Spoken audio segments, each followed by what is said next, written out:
موت ایک حقیقت ہے جو انسان دنیا میں آیا ہے اس نے ایک نہ ایک دن دنیا سے چلے گا۔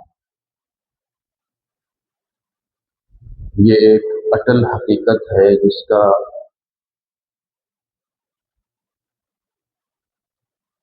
مسلمان، ہندو، کافر کوئی بھی انکار نہیں کر سکتا۔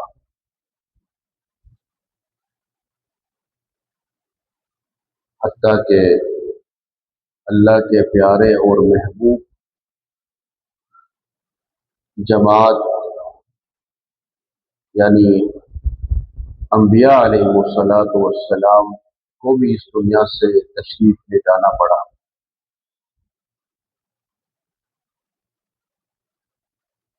نبیوں کے نبی، اماموں کے امام، پیغمبروں کے پیغمبر حضرت محمد مصطفیٰ صلی اللہ علیہ وسلم وہ بھی اس دنیا سے تشریف لے گئے۔ تمام پیغمبر اس دنیا سے رخصت ہو گئے سوائے حضرت عیسیٰ علیہ السلام کے۔ چوتھے آسمان پر وہ زندہ ہے اور قرب قیامت تشریف لائیں گے۔ موت ایک حقیقت ہے۔ اگر یہ موت کسی کو بخشتی، زندہ چھوڑتی تو پیارے نبی زندہ ہوتے، دنیا سے نہ جاتے۔ اگر اللہ تعالیٰ نے ان کو بلا لیا ہے، وہ تشریف لے گئے ہیں، تو پھر ہر ایک نے جانا ہے۔ لیکن ایک موت طبعی موت ہے، انسان کسی بیماری کی وجہ سے، کسی اور وجہ سے دنیا سے چلا جاتا ہے۔ ایک موت ایسی ہے کہ اس موت کی تعریف اللہ تعالیٰ نے قرآن میں کی۔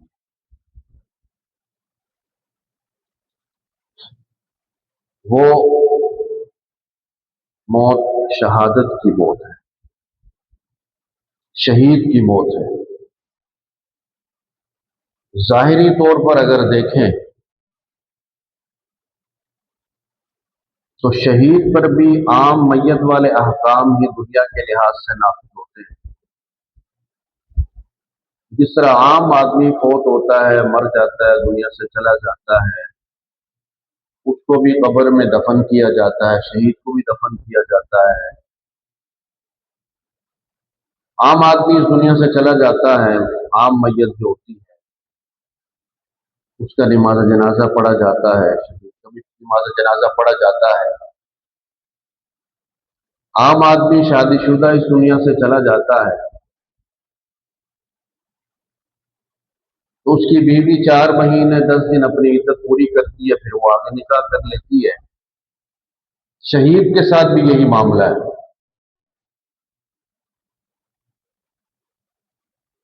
کہ شہادت کے بعد اس کی بیوی بھی اتنی ہی عدت گزارتی ہے، 4 مہینے 10 دن، کو بھی اجازت ہے وہ آگے نکاح کر لے۔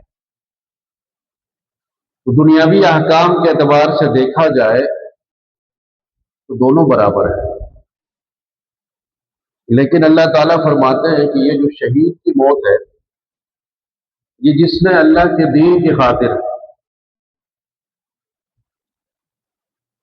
اسلام کی سربلندی کے لیے، اسلام کی عظمت کے لیے اپنی جان دے دی ہے، گلا کٹوا دیا ہے، اپنی جان کی قربانی اور نذرانہ پیش کر دیا ہے، یہ موت اتنی عظیم ہے۔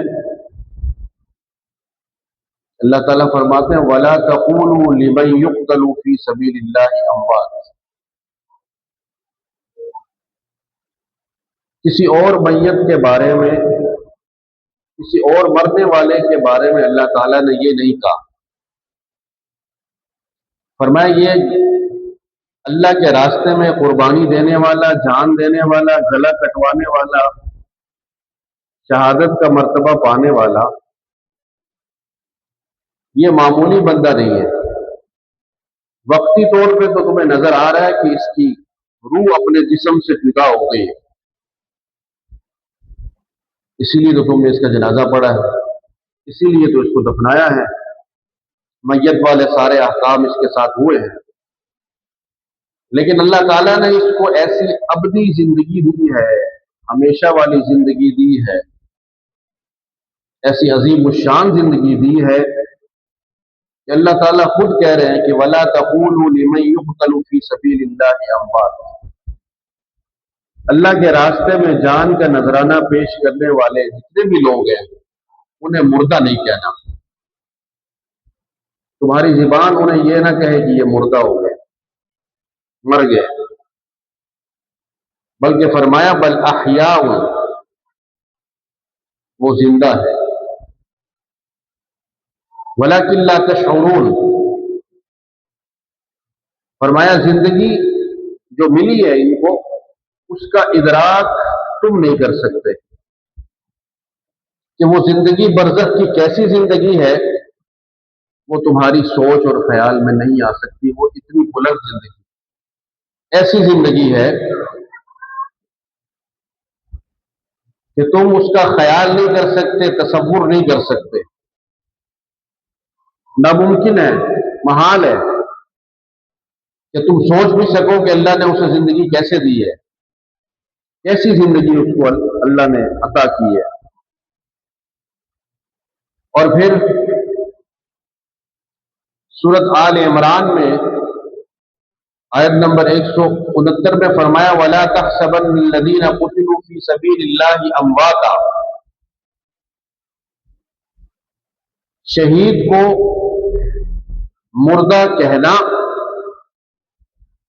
یہ تو بڑی دور کی بات ہے، تمہارے گمان میں بھی نہ آئے، عقل میں بھی نہ آئے، یہ بات خیال میں بھی نہ آئے کبھی کہ شہید جو ہوتا ہے وہ مردہ ہوتا ہے۔ وَلَا تَحْسَبَنَّ الَّذِينَ قُتِلُوا فِي سَبِيلِ اللَّهِ أَمْوَاتًا، زبان پر بھی نہ آئے، خیال میں بھی نہ آئے، بل احیاء عند ربهم يرزقون، بلکہ وہ زندہ ہیں اور اپنے رب کے ہاں رزق پا رہے ہیں۔ فرحین بما آتاهم اللہ من فضلہ،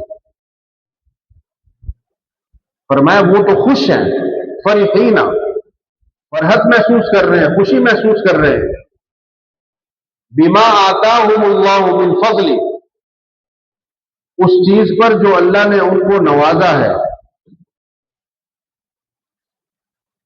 اللہ نے جن نعمتوں سے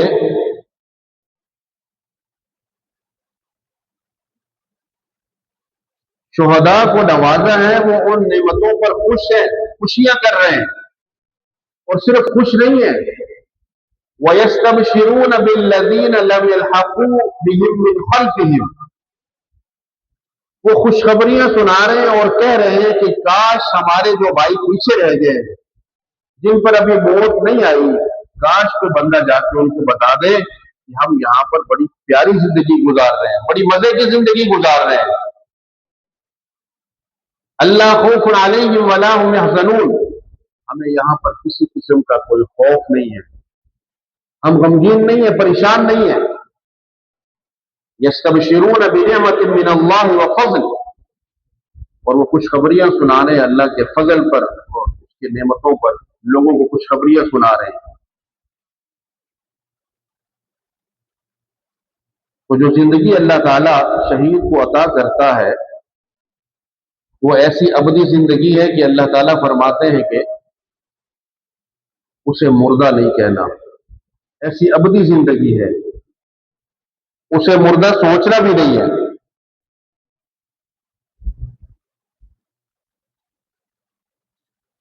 اور پھر یہ شہادت کی موت، شہید کی موت اتنی عظمت والی ہے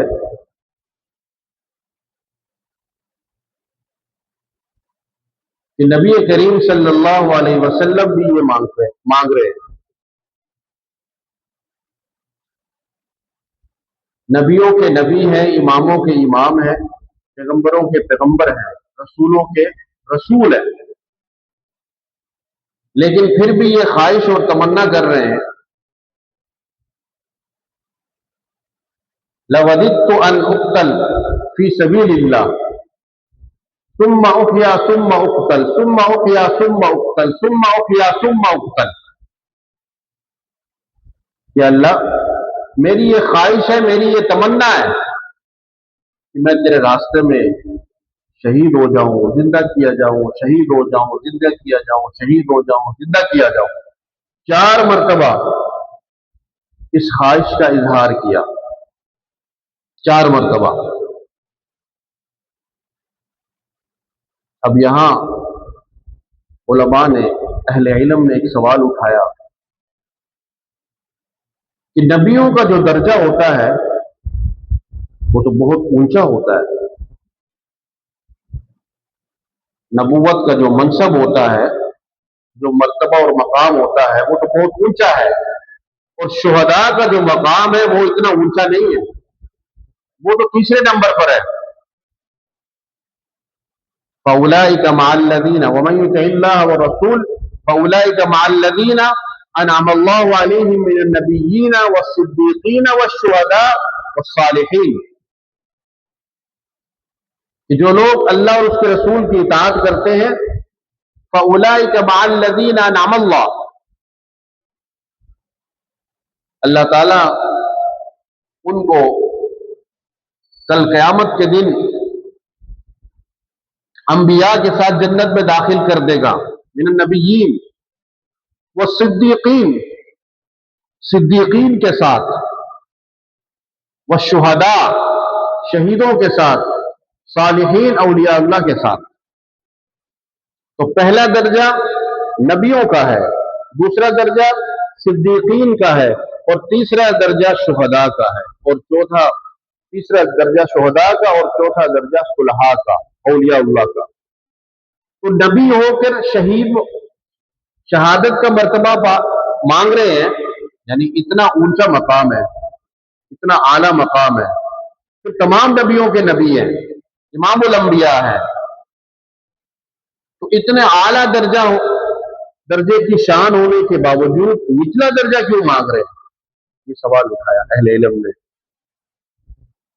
اوپر سے نیچے کی طرف کیوں آ رہے ہیں؟ اعلیٰ سے ادنا کی طرف کیوں آ رہے ہیں؟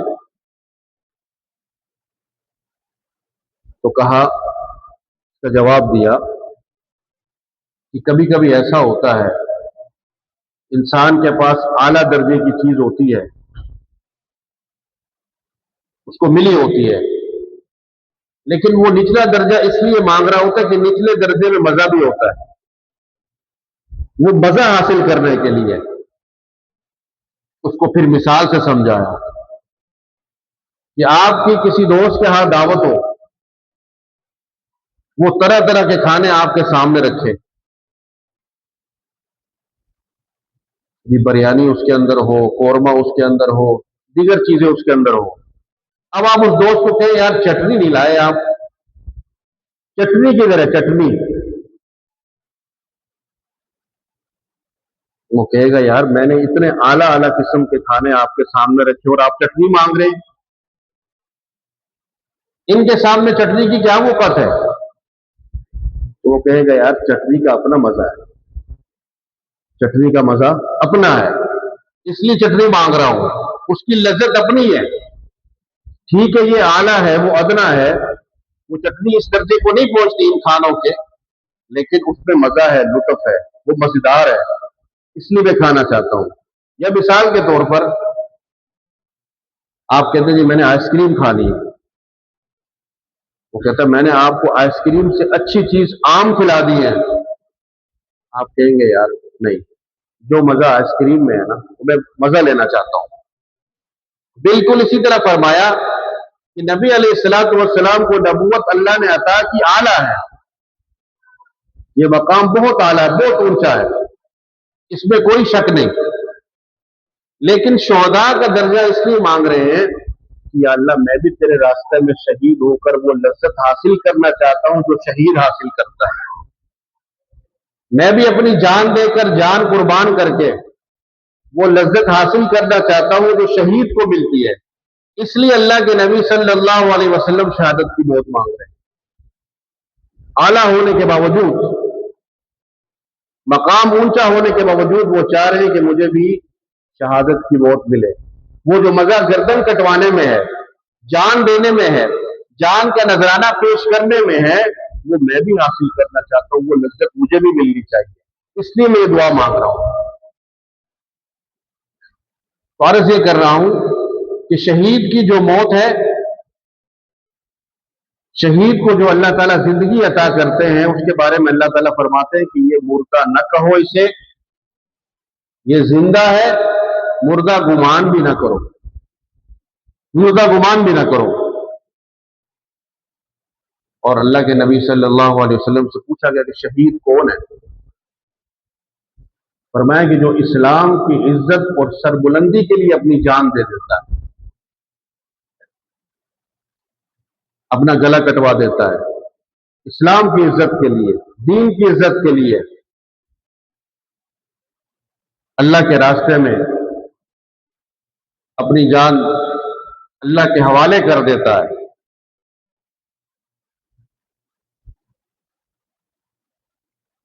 اور یہ اللہ کے نبی صلی اللہ علیہ وسلم نے یہ بھی فرمایا کہ شہید کی جب روح نکل رہی ہوتی ہے تو اللہ تبارک و تعالیٰ کے فرشتے آسمانوں سے اس روح کا استقبال کرنے کے لیے آتے ہیں۔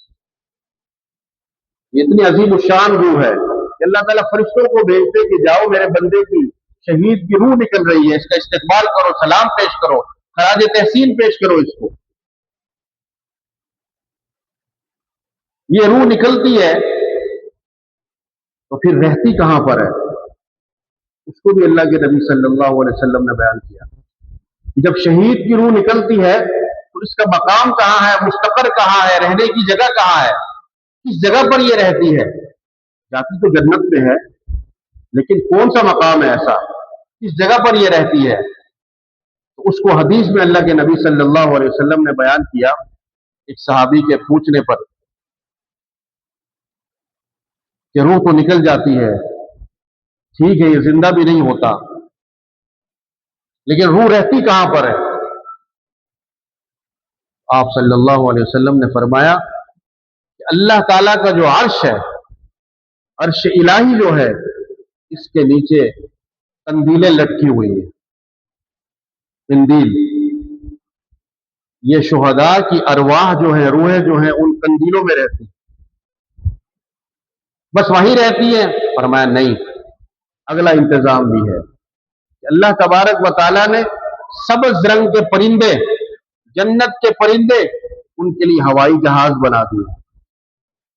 یہ جب چاہتے ہیں، یہ روحیں شہداء کی ارواح جب چاہتی ہیں ان میں سوار ہو جاتی ہیں اور جہاں جنت میں دل کرتا ہے سیر کرتی جاتی ہے۔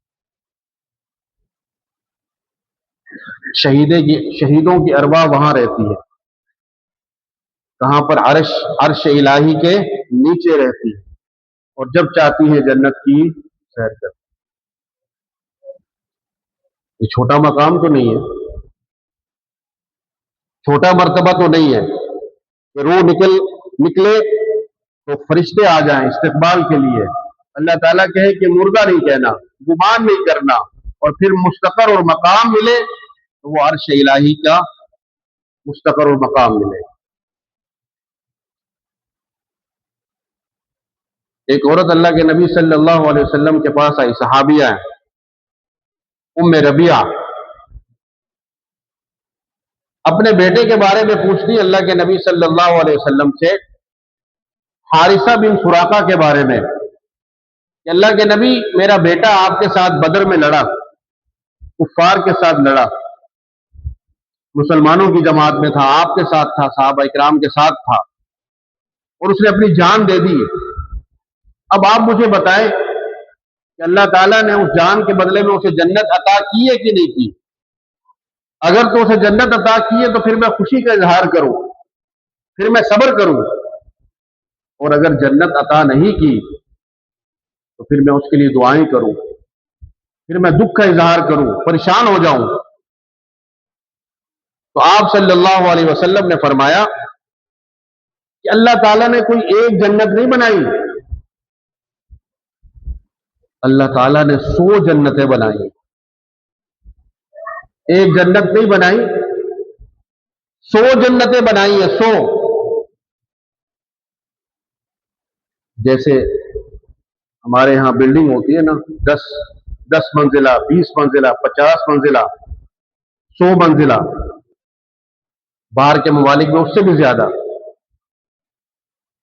اللہ نے بھی جنت کی ایسی منزلیں بنائی ہیں، 100 منزلیں ہیں، اور ایک منزل سے دوسری منزل تک کا فاصلہ اتنا ہے جتنا زمین اور آسمان کا، اتنا فاصلہ ہے۔ پھر اگلی منزل، پھر اتنا فاصلہ، پھر اگلی منزل، پھر اگلی منزل۔ اس عورت سے اللہ کے نبی صلی اللہ علیہ وسلم فرمانے لگے، تیرے بیٹے نے میدان بدر میں جو اپنی جان کا نذرانہ پیش کیا ہے نا، اس کے بدلے میں اللہ تبارک و تعالیٰ نے اس کو سب سے اونچی جنت جو کہ جنت الفردوس ہے، اللہ تعالیٰ نے اس کو وہاں داخلہ عطا فرمایا، یعنی 100ویں جنت میں داخلہ عطا فرمایا۔ نیکی کیا تھی؟ شہید ہوا تھا۔ شہادت کا اتنا مرتبہ ہے، اور اسلام کی تاریخ تو شہداء سے بھری ہوئی ہے، شہید ہی شہید ہیں۔ ہم تک جو دین پہنچا ہے یہ شہداء کا خون ہے، انہوں نے اپنا خون دیا ہے۔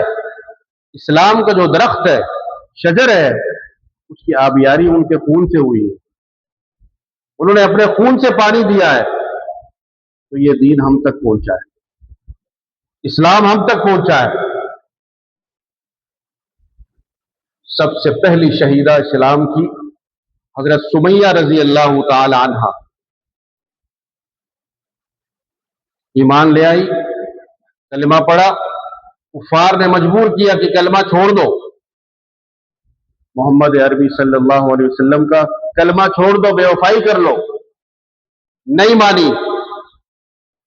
2 اونٹ لائے گئے، ایک اونٹ ایک ٹانگ کے ساتھ باندھا اور دوسرا اونٹ دوسری ٹانگ کے ساتھ باندھا اور مخالف سمت دوڑا دیے، رخچے اڑ گئے، اپنی جان دے دی، جان کا نذرانہ دے دیا، اللہ کے راستے میں شہید ہو گئی، لیکن اسلام کو نہیں چھوڑا، نبی علیہ الصلوۃ والسلام سے بے وفائی نہیں کی۔ کبھی ہم بھی سوچیں کہ ہم نے دین کے لیے کیا کیا، کتنی قربانی دی۔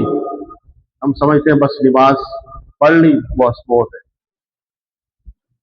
قربانی تو اصل ان لوگوں نے دی ہے، انہی کی بدولت ہمیں ماں کی گود میں کلمہ ملا ہے۔ وہ قربانیاں نہ دیتے، وہ شہادتیں نہ دیتے، وہ جان کے نذرانے پیش نہ کرتے، اپنے گلے نہ کٹواتے، اپنے ماں باپ کو قربان نہ کرتے، اپنے آپ کو قربان نہ کرتے، تو دین ہم تک کبھی نہ پہنچتا۔ یہ انہی کی بدولت ہے۔ صحابی رسول ہیں عبداللہ بن حذافہ صحابی رضی اللہ تعالی عنہ، ایمان لے آئے۔ شام کے نصرانیوں نے، عیسائیوں نے انہیں گرفتار کر لیا اور روم کے بادشاہ کے پاس جا کے پیش کر دیا۔ روم کا بادشاہ کہنے لگا اسلام چھوڑ دے، کلمہ چھوڑ دے، بدلے میں تجھے یہ ملے گا کہ میں اپنی شہزادی کے ساتھ، بیٹی کے ساتھ تیرا نکاح کروا دوں گا، اور میری جو سلطنت ہے، اس وقت 2 ہی سلطنت ہوتی تھی بڑی، ایک روم اور ایک فارس، 2 سلطنتیں، میں اپنی سلطنت میں سے تجھے حصہ بھی دوں گا، بیٹی سے تیری شادی بھی کروا دوں گا، اسلام چھوڑ دے، کلمہ چھوڑ دے، دین چھوڑ دے، عیسائی ہو جا۔ نہ مانے، کہا کہ تو کچھ سلطنت کی بات کرتا ہے، تیری سلطنت میں جتنے علاقے آتے ہیں وہ سارے بھی میرے نام کر دے گا نا، تو میں محمد رسول اللہ صلی اللہ علیہ وسلم کے ساتھ بے وفائی نہیں کر سکتا، کلمہ نہیں چھوڑ سکتا۔ اچھا، کہا کہ اس کو سولی پر لٹکا دو، لٹکا دیا، اس کے ہاتھ پاؤں پر نیزے مارو، وار کرو،